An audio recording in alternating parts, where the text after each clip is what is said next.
ચલો વિદ્યાર્થી મિત્રો,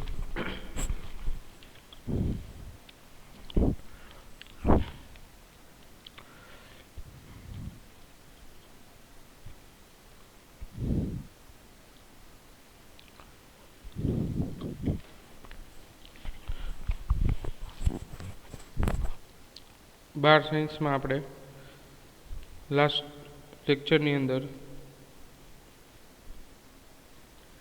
થોડા થિયરી અને દાખલા કર્યા, ત્યારબાદ ચેપ્ટરમાં આગળ તરફ વધીએ.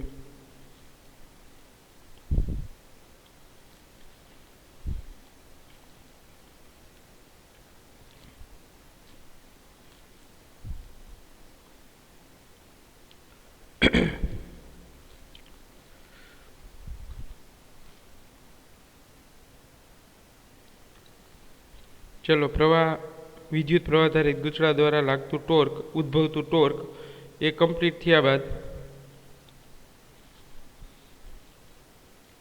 આજનો ટોપિક છે બોહર મેગ્નેટ્રોન અને ગાયરોમેટિક રેશિયો. આ બંને ક્વેશ્ચન આજના લેક્ચરમાં આપણે ક્લિયર કરવાના છે. ગાયરોમેટિક રેશિયો અને બોહર મેગ્નેટ્રોન.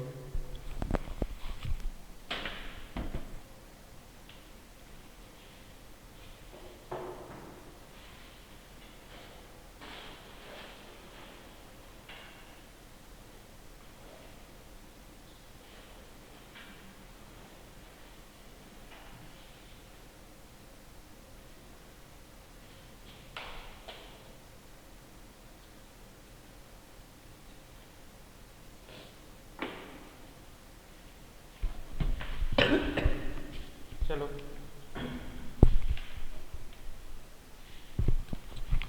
ગાયરોમેટિક રેશિયો.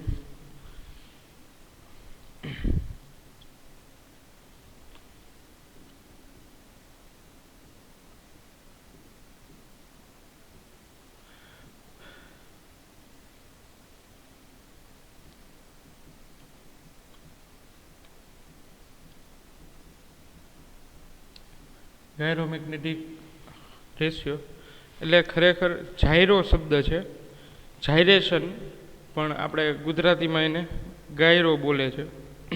ગાયરોમેટિક રેશિયો છે જાયરેશન, પણ એનું ઉચ્ચારણ આ રીતે થાય છે. એ એક પ્રકારની ફ્રીક્વન્સી પણ છે, આવૃત્તિ પણ છે, જાયરેશન ફ્રીક્વન્સી.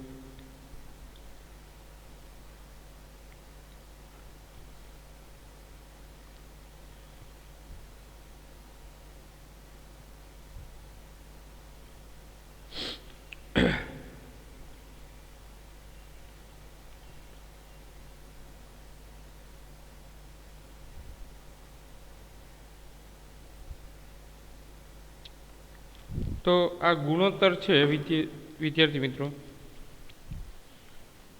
તો એ ગુણોત્તર કોના વચ્ચે છે? તો કે ડાયપોલ મોમેન્ટ, કોણીય વેગમાન અને ડાયપોલ મોમેન્ટ સાથેનો સંબંધ ધરાવતો એક ગુણોત્તર છે, ગાયરોમેગ્નેટિક ગુણોત્તર.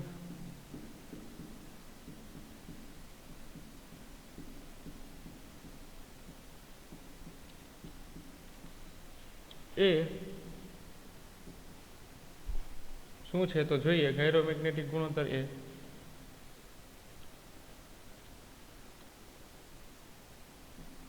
Magnetic dipole moment, magnetic dipole moment એટલે ચુંબકીય ડાયપોલ મોમેન્ટ. મેગ્નેટિક અથવા તો ચુંબકીય ડાયપોલ મોમેન્ટ શબ્દ યુઝ કરી શકો છો. ડાયપોલ મોમેન્ટ તથા કોણીય વેગમાન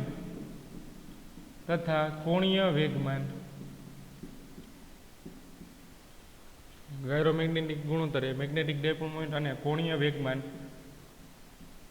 વચ્ચેનો સંબંધ છે, અથવા તો એ બંનેનો ગુણોત્તર છે. તો આ ગુણોત્તરમાં આપણે લેવાનું છે શું? અહીંયા લખી દઉં, gyromagnetic dipole moment mu upon L. L એટલે કોણીય વેગમાન, અથવા તો એમ ડાયપોલ મોમેન્ટ કહી શકો, એના છેદમાં એલ. તો તો આ બંનેનો ગુણોત્તરનું મૂલ્ય અચળાંક છે, કાંઈક રેશિયો છે એ અચળ મળે છે. તો એ કેટલો અચળ મળે છે એ આપણે મેળવવાનો છે. ચલો તો હવે એ ગાયરોમેગ્નેટિક રેશિયો સમજવા માટે એક હાઇડ્રોજનનું ન્યુક્લિયસ લીધું છે, હાઇડ્રોજન પરમાણુનું ન્યુક્લિયસ લીધું છે. ત્યાંથી આર ત્રિજ્યાએ કોઈ ઇલેક્ટ્રોન જે છે એ રિવોલ્વિંગ પરિભ્રમણ કરે છે. હવે આ ઇલેક્ટ્રોન જે છે એ પરિભ્રમણ કરે છે એટલે એ દરમિયાન પ્રવાહ ઉત્પન્ન થાય છે ન્યુક્લિયસમાં, અને એ પ્રવાહ ઉત્પન્ન થાય છે એટલે એ પ્રવાહ કેટલો હશે તો કે I બરાબર Q/T, Q/T એટલે E/T. હવે કેપિટલ T છે એ મેં ટાઈમ પીરિયડ લીધો છે કે એક પરિભ્રમણ પૂરું કરવા માટે લાગતો સમય, એટલે એક આવર્તકાળ. હવે આવર્તકાળને જે છે એ આ રીતે લખી શકો, ફ્રીક્વન્સી ઇક્વલ ટુ 1/T. આ રીતે તમે લખી શકો, ફ્રીક્વન્સી ઇક્વલ ટુ 1/T. તો અહીંયા 1/T છે ત્યાં તમે શું લખી શકો, ફ્રીક્વન્સી એટલે પ્રવાહનું સમીકરણ છે તો I બરાબર EF આવું લખી શકો તમે, I બરાબર EF. ચાલો હવે કોણીય વેગ અથવા તો કોણીય આવૃત્તિ બરાબર આવું તમે લખી શકો 2πf. કોણીય આવૃત્તિ બરાબર લખી શકો 2πf. આ સંબંધ છે, આ f અને આ ઓમેગા એટલે કોણીય આવૃત્તિ છે અને આવૃત્તિ f એટલે સિમ્પલ આવૃત્તિ છે. તો આ બે વચ્ચેનો સંબંધ છે ઓમેગા બરાબર 2πf. હવે અહીંયા f ને કરતા કરશો તો શું હશે, ω/2π. અહીંયા f ને કરતા કરશો તો શું હશે, ω/2π. તો આ જે સમીકરણ છે I ઇક્વલ ટુ EF, એને આપણે સમીકરણ નંબર 1 આપી દઈએ. સમીકરણ નંબર 1 સમીકરણ નંબર 2 ની કિંમત મૂકી દઈએ. સમીકરણ 1 સમીકરણ 2 ની કિંમત મૂકતા, ચલો સમીકરણ 2 ની કિંમત મૂકી દો એટલે શું આવશે, I ઇક્વલ ટુ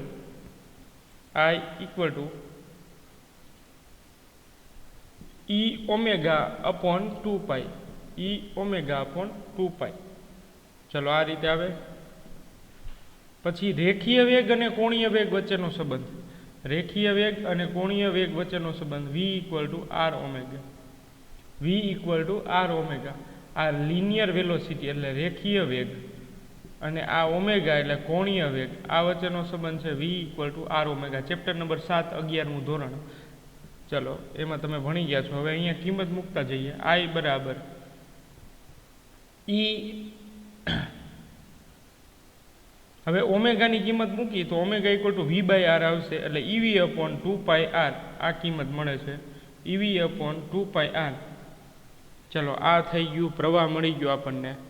હવે વિદ્યાર્થી મિત્રો તમને ક્વેશ્ચન થાય સર આપણે પ્રવાહ મેળવીને શું કામ છે, તો આપણું ફોકસ છે ડાયપોલ મોમેન્ટ, ચુંબકીય ડાયપોલ મોમેન્ટ. તો ચુંબકીય ડાયપોલ મોમેન્ટ બરાબર શું થાય, ઉપર હું લખું છું IA. ચુંબકીય ડાયપોલ મોમેન્ટ બરાબર શું થાય, મેગ્નેટિક ડાયપોલ મોમેન્ટ બરાબર શું થાય, IA. I એટલે વિદ્યુત પ્રવાહ અને A એટલે ક્ષેત્રફળ. તો વિદ્યુત પ્રવાહ મળી ગયો છે. અહીંયા આપણે ન્યુક્લિયસની અંદર ઇલેક્ટ્રોન વિદ્યુત ભાર ગતિ કરે છે, એનો આપણને પ્રવાહ જે છે એ મળી ગયો છે. ચલો હવે ક્ષેત્રફળ મેળવવાનું છે. ક્ષેત્રફળ જે છે એ ઇક્વલ ટુ πr² આવશે. ક્ષેત્રફળ આવશે A ઇક્વલ ટુ πr². ચાલો સમજાય વિદ્યાર્થી મિત્રો, ક્ષેત્રફળ કેટલું આવશે, πr². ચાલો તો ડાયપોલ મોમેન્ટ M બરાબર લખી શકાય ને I ઇન્ટુ A.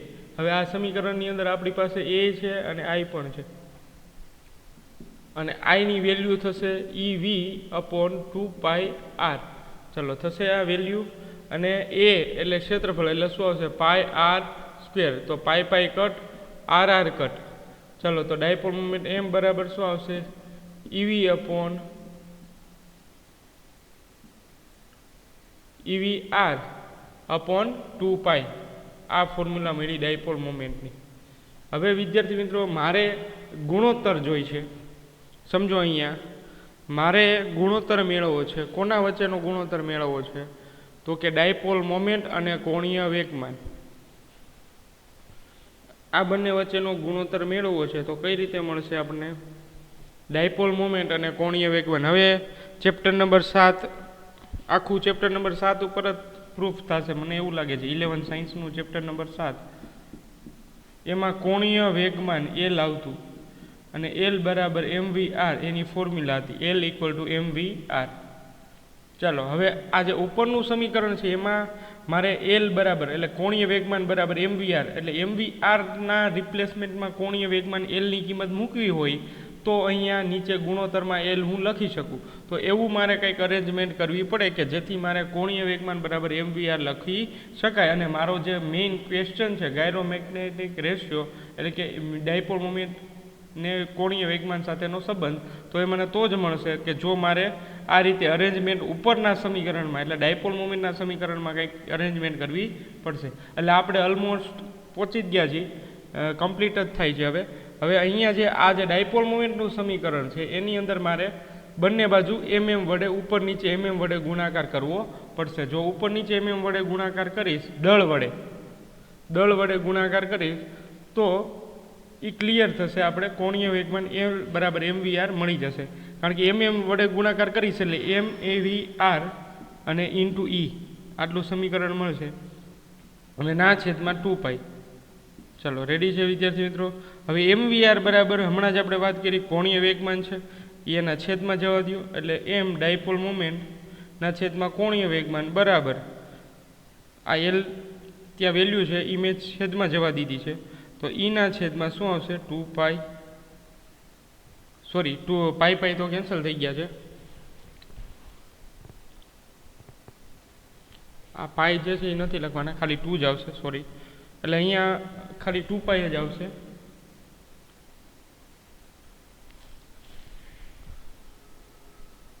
સોરી, ખાલી 2 અને m બે બાજુ વડે ગુણાકાર કર્યા છે ને ઉપર નીચે, તો અહીંયા થઈ ગયા 2m અને અહીંયા mvr. ચાલો તો અહીંયા થઈ ગયા 2m અને હવે એલ જે છે આને એલ લખી નાખ્યો છે, એ છેદમાં જવા દીધો છે. તો એલ અહીંયા છેદમાં જવા દીધો છે અને એલ ઉપર જો એલ બરાબર mvr, તો ઈના છેદમાં 2m. જો આ ગુણોત્તર થઈ ગયો અને આ અચળ જ હોય વિદ્યાર્થી મિત્રો. m/l બરાબર e/2m આ ગુણોત્તર છે. હવે આપણે એની કિંમત લઈએ, કેટલી કિંમત થાય છે. તો તમે બધા જાણો છો વિદ્યાર્થી મિત્રો કે ડાયપોલ મોમેન્ટ અને વિદ્યુતભાર, સોરી ડાયપોલ મોમેન્ટ અને કોણીય વેગમાનનો ગુણોત્તર, એમાં કિંમત જે છે એ તમે જાણો છો કે વિદ્યુતભારની કિંમત એ અચળાંક છે અને m એટલે ઇલેક્ટ્રોનનું દળ, માસ ઓફ ઇલેક્ટ્રોન, એ પણ અચળ છે. એ બંનેની વેલ્યુ પણ છે આપણી પાસે. તો એ બંનેનો જે ગુણોત્તર લઈએ તો આપણને આન્સર આવી જશે અચળાંકનો. ચલો તો આપણે ટ્રાય કરીએ અચળાંક મેળવવાની. 1.6 ગુણ્યા 10⁻19 ઘાત એટલે 1.6 ડિવાઈડ ઘાતનું પછી લખીએ ડિવાઈડ 2 કરી અને એને ડિવાઈડ માસ ઓફ ઇલેક્ટ્રોન એટલે 9.1 છે એટલે 0.087 એટલે 88 કરી નાખીએ 0.08. ચાલો આનો આન્સર આવશે 0.088 આવી રીતે. અને આની ઘાત જે છે એ 10⁻19 ઘાત છે અને જ્યારે માસ ઓફ ઇલેક્ટ્રોન એટલે 10⁻31 ઘાત છે. તો 10⁻31 ઘાત ઉપર આવશે. ચલો તો ઘાતનું જે છે એ શું થશે? 10⁻31 ઉપર આવશે તો 31 ઘાત છે એ પ્લસ થાય ને વિદ્યાર્થી મિત્રો, છેદની ઘાત છે. વેલ્યુ તો મેં લખી નાખી છે 10⁻31 એ ઉપર જશે એટલે પ્લસ થશે એટલે 12 ઘાત બચશે ઉપર આવશે એટલે. ચલો 12 ઘાત વધશે પ્લસમાં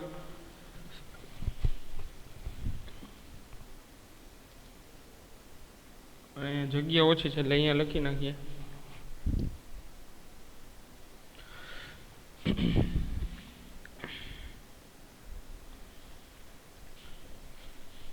0.088 ઇન્ટુ 10⁻12 અને એનો યુનિટ શું થશે? Coulomb upon kilogram. આ એની અચળાંકની વેલ્યુ છે 0.088 ઇન્ટુ 10⁻12 કુલમ પર કિલોગ્રામ.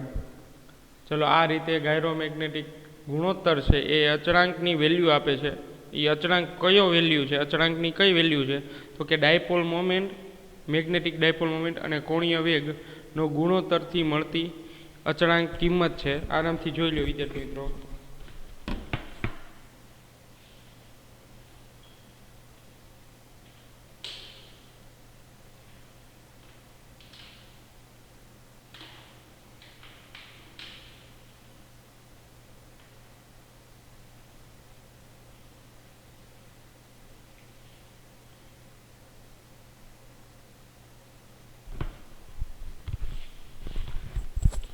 ચાલો વિદ્યાર્થી મિત્રો, અહીંયા આ ક્વેશ્ચન આપણે ગાયરોમેગ્નેટિક કમ્પ્લીટ કરી છે. હવે અહીંયા તમારે ખાસ 2 માર્ક્સની અંદર આ તૈયારી રાખવાની છે. પછી તમને આ જે ફોર્મ્યુલા બનાવી દીધા છે એ આખું તમારે યાદ રાખવાનું છે. એમાં ખાસ કરીને જે મેં ટીક માર્ક કર્યું છે, રાઇટ ટીક માર્ક, I બરાબર EV/2πr, એનો તમારે MCQ, નીટ બેઝ MCQ કે ગુજકેટ કે JEE બેઝ MCQ જે છે એમાં ખાસ ઉપયોગ આવશે. I બરાબર EV/2πr. ઘણા એવા દાખલા છે કે ભાઈ ઇલેક્ટ્રોન જે છે એની ઝડપ આ દિશામાં હોય ને, સ્પર્શકની દિશામાં, તો એની ઝડપ આપી દીધી હોય 5.3 × 10⁻11 મીટર પર સેકન્ડ. એની ત્રિજ્યા આપી દીધી હોય, રેડિયસ કંઈક આપી દીધી હોય, તો તમને ત્રિજ્યા છે એટલે R છે અને વેગ છે, તો તમને પ્રવાહ મળી જશે. ઇલેક્ટ્રોનનો વેગ છે અને તમને એની ત્રિજ્યા આપેલી છે ન્યુક્લિયસની, કોઈ ન્યુક્લિયસની ત્રિજ્યા આપેલી હોય તો તમને વિદ્યાર્થી મિત્રો વિદ્યુત પ્રવાહ છે એ મળી જશે. આ સૂત્ર ઉપરથી I બરાબર EV/2πr. ચાલો, તો ડાયપોલ મોમેન્ટ જે છે એ કમ્પ્લીટ. M બરાબર IA વાળી ફોર્મ્યુલા ઉપરથી I ની કિંમત મૂકી દીધી છે અને A એટલે πr². ચલો, તો એ રીતે આપણે સાદુરૂપ આપીને કમ્પ્લીટ કરેલું છે.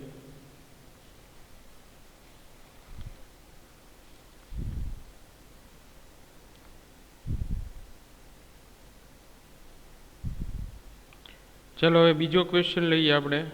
આ સમજાઈ ગયો હોય તો.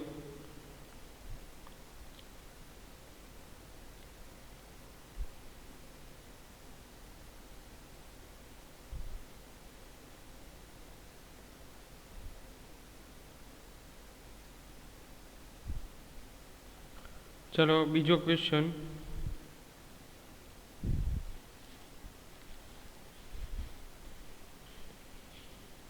Bohr magnetron.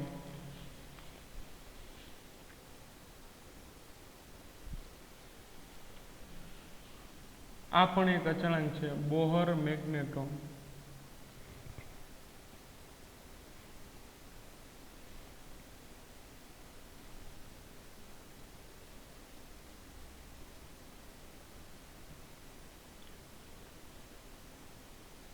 આ પણ 2 માર્ક્સની અંદર ક્વેશ્ચન પૂછાઈ શકે.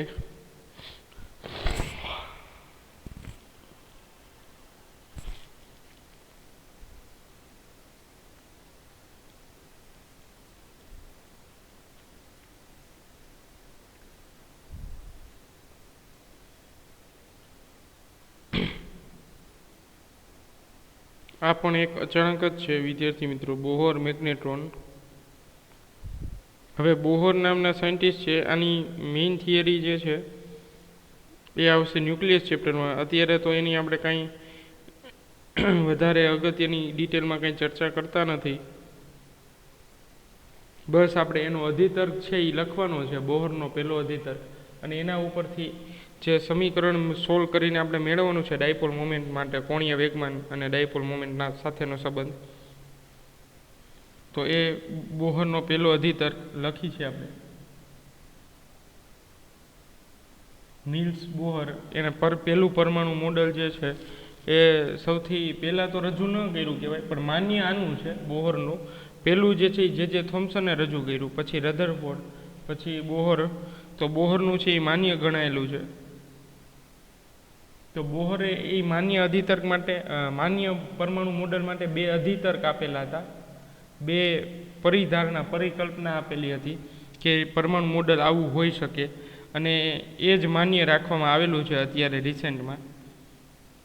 તો બોહરનો અધિતર્ક જે એની પરિકલ્પના છે, પરિધારણા છે, એ આપણે જોઈએ. બોહર અધિતર્ક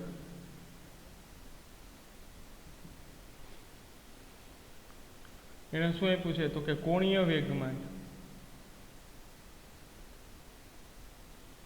કોણીય વેગમાન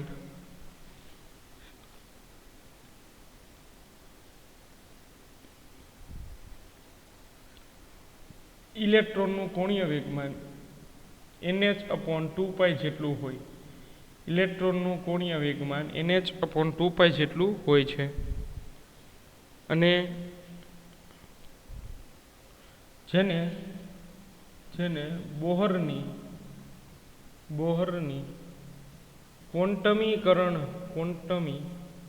ક્વોન્ટમીકરણ શરત કહે છે.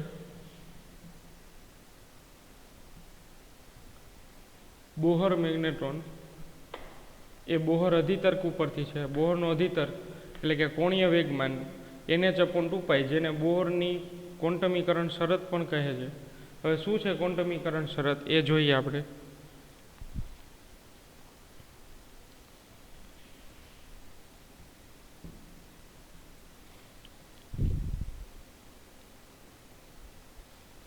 L = nh/2π આ એની શરત છે. એટલે આખું સ્ટેટમેન્ટ એવું છે વિદ્યાર્થી મિત્રો, એ તમે જ્યારે ન્યુક્લિયસ ચેપ્ટર ભણશો ત્યારે આવશે, કે ઇલેક્ટ્રોન અનંત એવી કક્ષામાંથી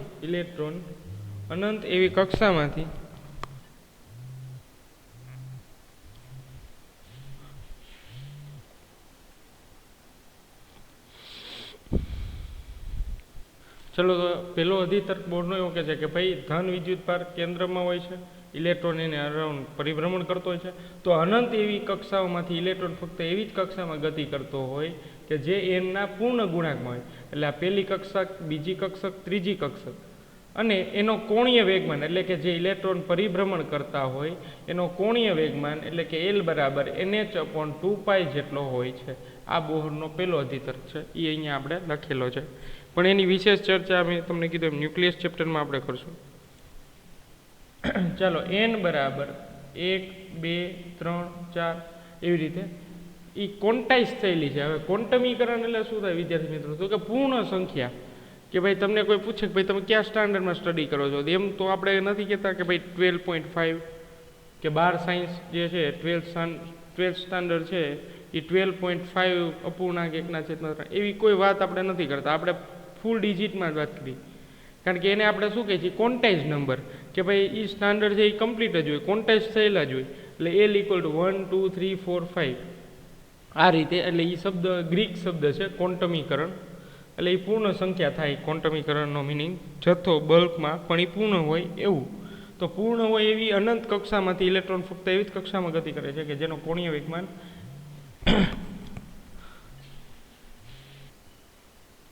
ચલો L ની વેલ્યુ જે છે nh/2π, એમાં n જે છે એ ક્વોન્ટમિક પૂર્ણ સંખ્યા છે, જ્યાં h જે છે એ પ્લાન્ક અચળાંક છે.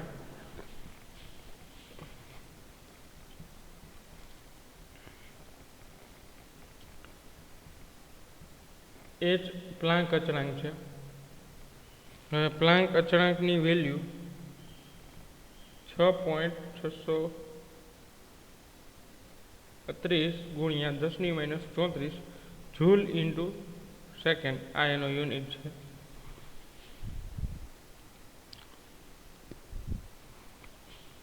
આ n છે, સોરી h પ્લાન્ક અચળાંક, આ એની વેલ્યુ છે.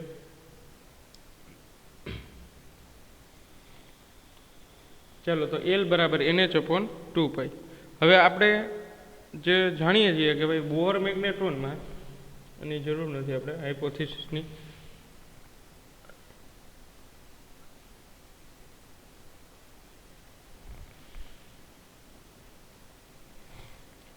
બોહર મેગ્નેટ્રોનમાં આપણે એક ફોર્મ્યુલા જોઈ હતી કે μL એટલે ડાયપોલ મોમેન્ટ કોણીય વેગમાન માટેની L બરાબર આ ડાયપોલ મોમેન્ટ છે μ, અથવા તો એમ બંને લખી શકો, આમ પણ લખી શકો, m/L = μL/ E/2 mass of electron, આવું ફોર્મ્યુલા આપણે જોઈ હતી. તો આ ફોર્મ્યુલાનો જ ઉપયોગ કરીને એમાં કોણીય વેગમાનની કિંમત મૂકશું. સપોઝ કે ડાયપોલ મોમેન્ટ બરાબર Q/2m અથવા તો 2me, E/2me, Q અથવા તો E, અને ઇન્ટુ અહીંયા L જે છે હું સામેની બાજુ જવા દો L. હવે L બરાબર આપણે જાણીએ છીએ કે NH/2π, તો Qની જગ્યાએ E લખું છું 2me. ચાલો L ની વેલ્યુ જે છે શું થશે કે NH/2π. ચલો સમજાય, L ની વેલ્યુ જે છે NH/2π. હવે n બરાબર 1 લેવાનું છે. પહેલી કક્ષકમાં હાઇડ્રોજન એટલે ઇલેક્ટ્રોન પહેલી કક્ષામાં પરિભ્રમણ કરે છે. તો ડાયપોલ મોમેન્ટ m બરાબર Q ની વેલ્યુ 1.6 × 10⁻19, H ની વેલ્યુ 6.62 × 10⁻34, અને 2 ગુણ્યા ડાયપોલ મોમેન્ટનો માસ ઓફ ઇલેક્ટ્રોન એટલે 9.1 × 10⁻31 જૂલ ઇન્ટુ સેકન્ડ, કિલોગ્રામ માસ, પછી 2π. ચલો હવે આનું સાદુરૂપ આપણે આપીએ એટલે ફાઇનલી આપણને આન્સર મળી જશે ડાયપોલ મોમેન્ટ માટેનો.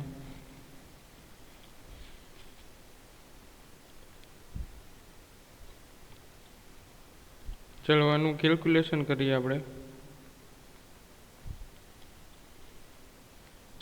1.6 into 6.62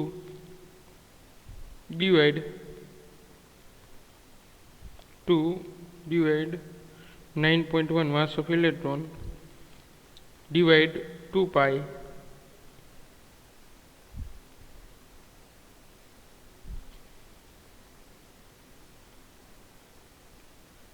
તો આપણને વેલ્યુ મળે છે 0.927. હવે ઘાતનો હિસાબ કરીએ. આ 10⁻31, આ 10⁻34, એટલે પહેલાં તો આ બેનો પ્લસ કરો. 34 ને 19 જોઈએ કેટલી ઘાત થાય છે. 34 + 19 બે માઇનસ છે એટલે બેનો પ્લસ કરી એટલે 53 ઘાત થશે. અને 53 ઘાતમાંથી 31 ઘાત આપણે બાદ કરીએ એટલે 22 ઘાત થશે. 53 ઘાતમાંથી 10⁻31 ઘાત બાદ કરીએ તો આપણે મળશે 10⁻22 ઘાત પણ માઇનસ.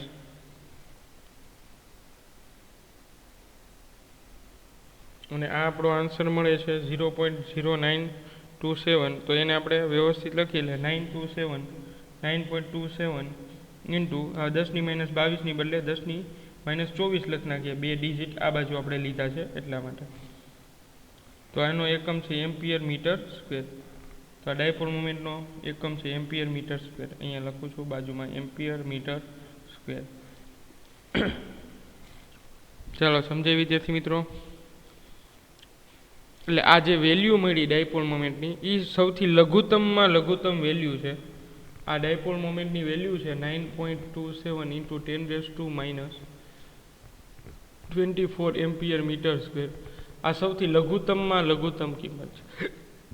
લઘુત્તમ કિંમત છે. અને એ લઘુત્તમ કિંમતને જ આપણે શું કહીએ છીએ વિદ્યાર્થી મિત્રો? બોહર મેગ્નેટ્રોન કહેવામાં આવે છે. ચલો સમજાય વિદ્યાર્થી મિત્રો.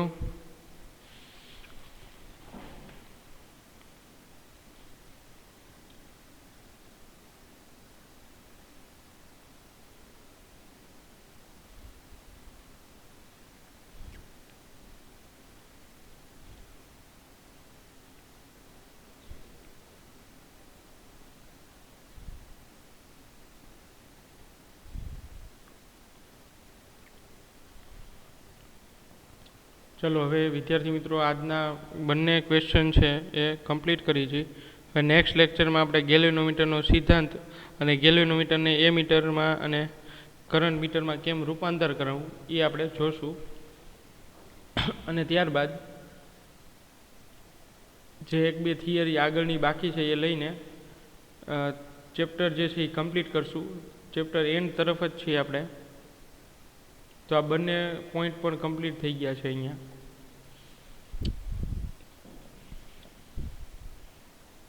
ચાલો તો હવે નેક્સ્ટ લેક્ચરમાં જોઈશું આપણે ગેલ્વેનોમીટરનો સિદ્ધાંત.